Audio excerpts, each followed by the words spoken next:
All right, what's up guys? Welcome back. So I'm gonna be putting the engine in the car today. So I'm going to have to probably pull it back out, or at least lift it back up, because I'm replacing this line that I bent. I think I told you guys that before, that I ended up setting it a little bit too low and I scrunched this line because it comes up really high and really weird. So I think I'm just gonna buy a whole new rack and just take the line off of it, because the lines that I found, they're hard to find. The lines that I did find are like $60 to $70, and I found a whole steering rack on eBay for $72. So I might just get the whole rack, take the line off, and then keep the other rack as a spare. So what I did so far today, previous video I got the oil pan on, I got the mounts on, finished mounting the transmission to the engine. I took off the shifter linkage because I'm gonna do the shifter relocation. A lot of you guys are asking in the last video. A lot of you guys are asking in the last video what I have to do about that. I am gonna have to do the shifter relocation and a different length drive shaft. So I'm kind of waiting on the positioning.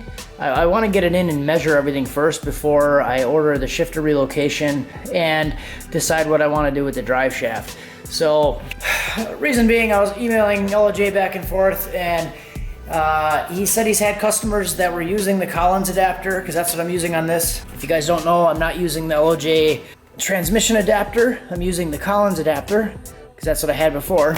So he said he's had like a couple customers that were using the Collins adapter with the transmission mount, but hasn't had anybody that's using like the whole setup with the transmission mount, the shifter relocation, the drive shaft, and all that stuff. So he wasn't able to give me a solid answer if it fit for sure, which I respect that, but it's also going to be really close. It's going to be probably within a half an inch, so I'm confident that it will work, but I just want to get it in there and measure it, and then order the stuff and give him that feedback and say, hey, FYI, it works or it doesn't work. So now I'm going to put this thing in there. I don't think I have anything else, so we're just going to get it up and put it in the car. I did have the transmission mount on, which I think is really cool, that this GM transmission mount works perfectly for the CD09. So that's a really cool thing, because this old transmission cross member and mount is huge. This thing is really kind of big and awkward, so the bolting position lines up perfectly. Let's get it in there. Alright, lifts up.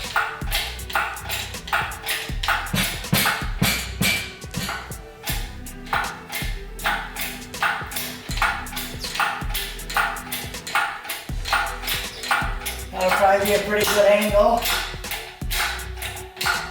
I think I'll bring it over here.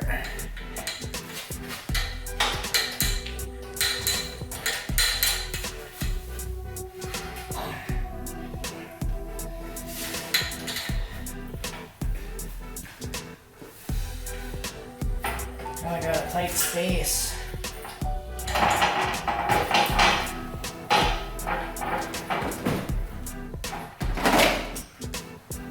So bad. Yeah, that wasn't too bad.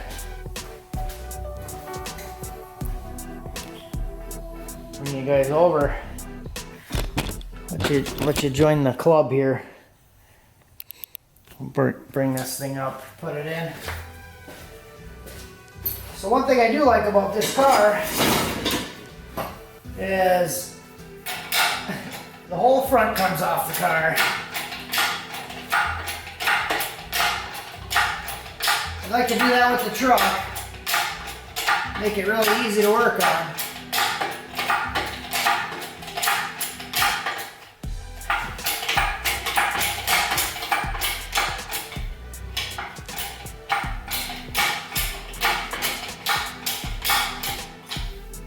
That should be high enough.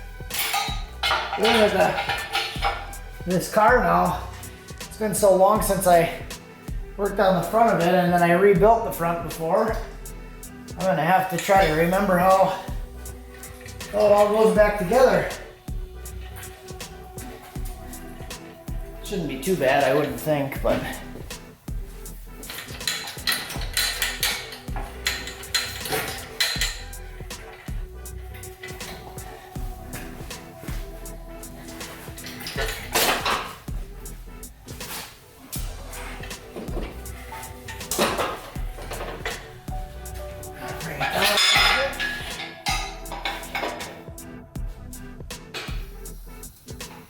Living in the past, guys. Living in the past.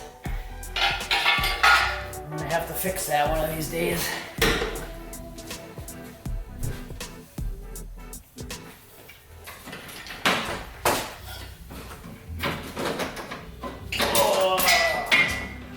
Hooked on the hood latch.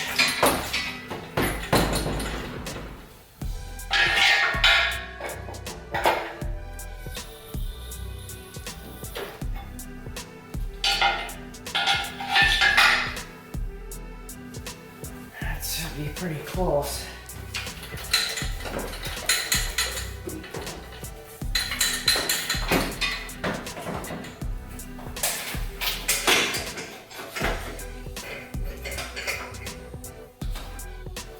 Holy moly.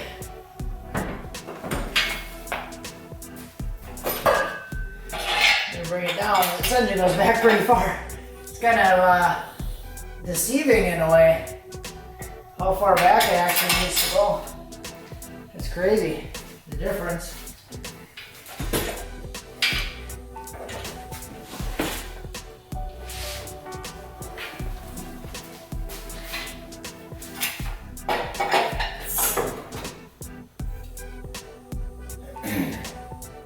So I think what I want to do is run the bell housing back there a little bit. So I'm going to jack up the transmission in the back.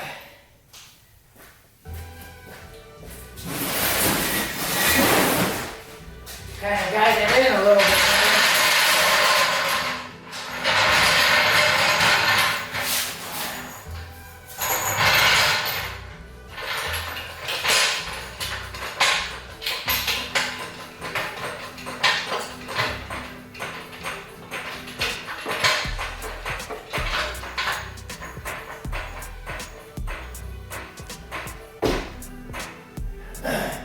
There we go.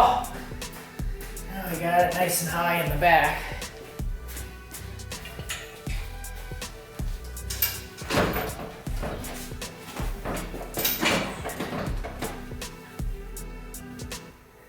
Now I'm hitting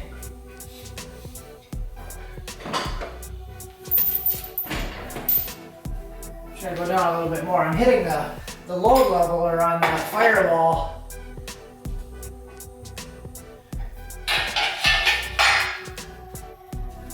You guys want to come in and play a little bit closer?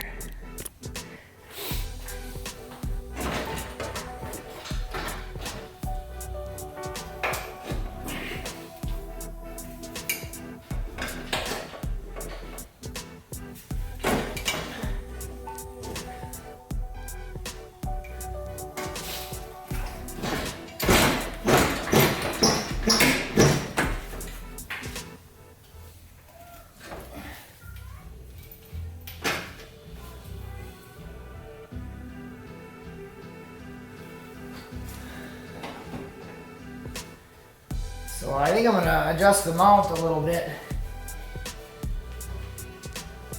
The mounts are on the slider. So I think what I need to do is adjust my slider a little bit.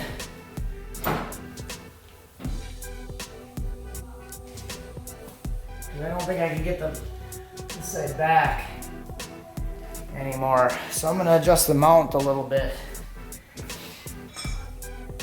And then we'll go from there.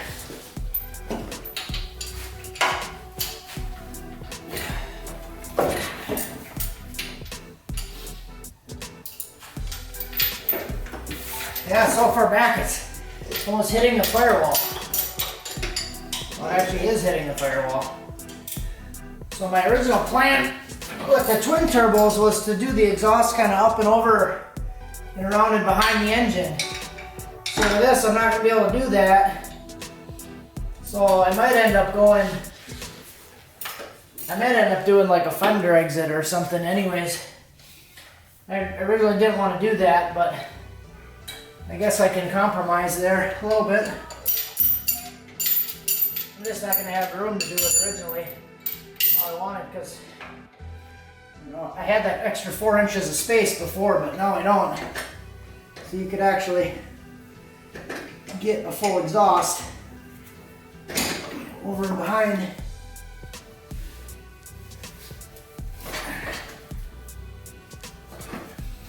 There. That looks like it'll fit.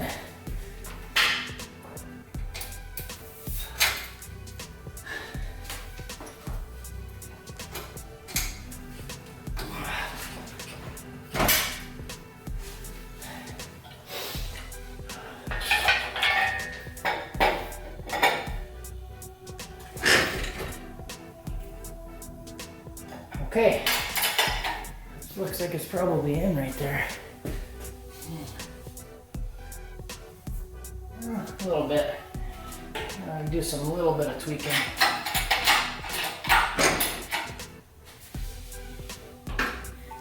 Get it in the hole. Get it in the hole. All right, guys, so here it is. Everything's in and mounted. Transmission's mounted. I did measure for the shifter relocation. It'll be like exactly 4 inches, so I don't know why I was that worried about it, but figured I'd measure and then buy instead of buy and figure out it doesn't work. So just for reference, this is the new positioning. So we don't have really any room behind the engine now to go back with the exhaust like I was planning before. So if I got really creative here, I might be able to sneak some stuff back, but this is all just brain fuzz right now. So I'll have to figure out exactly what I want to do. So just for reference, this little nub right here for the strut tower used to be lined up with about the second bolt hole on the valve cover. So that's how much farther back it moved, which is about 4 inches. So essentially the front of the engine used to be about here. So everything cleared, still fine. The throttle body came out to about, here, but I did modify the radiator support and everything else. So it is sucked back quite a bit, and yeah, should give me a lot more room up front here for doing whatever I want to do with the turbos. I want to put one turbo here and one turbo here. So depending how I do it, I might do the turbos facing kind of forward and in, and then the downpipe kind of like out the fender in front of the wheel, or out the bumper, lower bumper. So that's kind of where my head's at right now. I do like the look of them looking in like this, facing in, but then they're going to be sucking in a lot more engine heat. So I don't know, we'll see. Take it as it comes, and we'll figure it out as we go. So tomorrow's mission is to get the accessory drive mounted, and then start to kind of mock up exhaust manifolds and see where I can go with everything. So there we go, it's in.